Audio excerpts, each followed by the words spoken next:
Well, now it's my turn. Get used to it.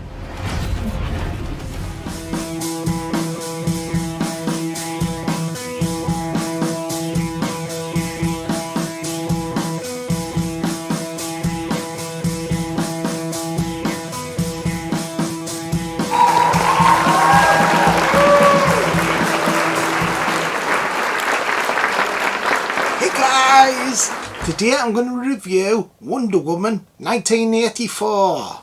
This is from 2020 and is a sequel to Wonder Woman from 2017. It's got the same director, Jenkins, who also co-wrote it, and it's the 9th film in the extended universe that DC is doing. It's a long film. It runs 2 hours and 31 minutes. It cost $200 million to make, but it only made back 166. That was due to COVID and lack of cinemas opening. It stars Gal Gadot as Wonder Woman, Chris Pine as Steve Trevor, Kristen Wiig as Barbara, Pedro Pascal as Max Lloyd. So the plot's about Wonder Woman in 1984, and it has nothing to do with the George Orwell novel 1984, which is a bit of a shame actually. It would have been an interesting idea, but it's just the date the film's set in, and it's all to do with this object that grants wishes.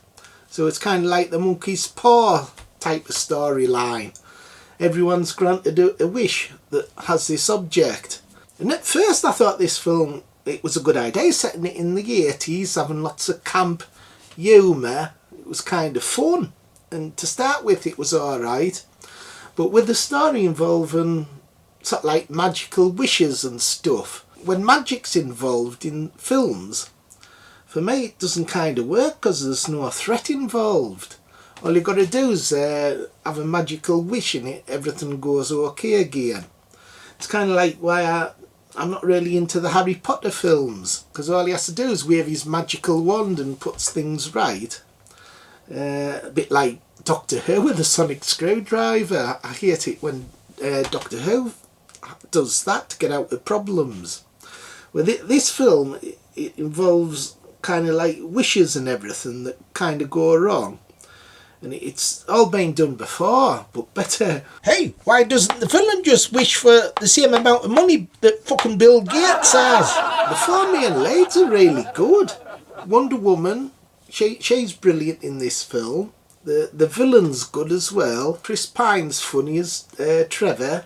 But for me, the main star of this film's Kristen Wiig. I thought she was excellent as Barbara, and she transforms into Cheetah. Transforms because she wants to be like Wonder Woman. She actually turns into a villain. But I thought her performance was really good, and she's like comical. Another problem with the film's it's far too long, 2 hours and 31 minutes. Yeah, the only bloody fun I had was counting the bloody amount of times I could say bloody Wonder Woman's knickers.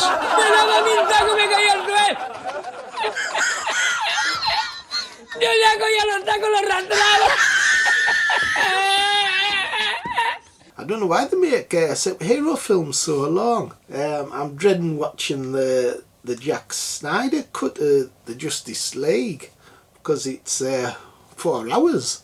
So this one's 2.5 hours. It was really long when something like this. Woohoo, I'm going to watch Wonder Woman 1984.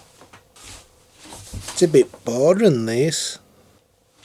How long's the book going to last for? This bloody film's shit.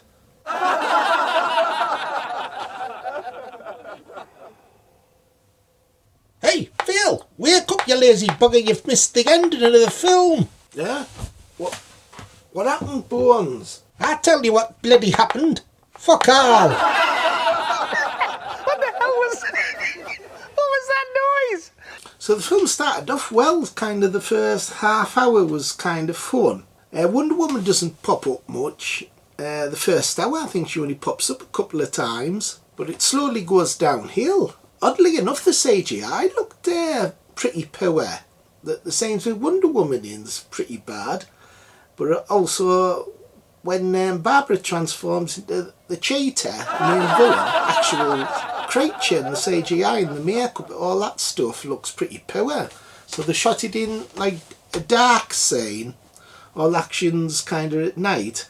Even that didn't really help it. So just as well they didn't shoot it in broad daylight. It's strange because this film costs more than the first film, but it looks really inferior. The first film was amazing. That's probably why I'm so disappointed with this film, because I thought it'd be a heck of a lot better. A sequel to a brilliant film that's set in the 1980s, I thought it couldn't fail. And I remember I was really looking forward to watching it at the cinema. But because of COVID, it never got round to watching it at the cinema, so I watched it on Blu-ray. It's interesting that films made in 2020, last year, they are like a really poor year for films. There's hardly any decent films in 2020. When you compare it to 2019, which was one of the best years ever. For instance, 2019 you got a brilliant superhero film, Joker. Compare it to this one from 2020, Wonder Woman 1984. It's chalk and cheese, them two films. So a massive drop in quality from the first film. Apart from Kristen Wiig, this film, there was nothing really going for it. She was the only good thing about it, really. So I'm not surprised it got bad reviews. I think out of 10, I think I'd only give this film 3. Aww. 3 out of 10. Because it was a load of shit. What did you think, girls? Did you like it? Hey, load of bloody fucking rubbish. I'd rather watch bloody Batman and Robin. Okay, everybody, bye. See you next time. Like and subscribe and share. Bye.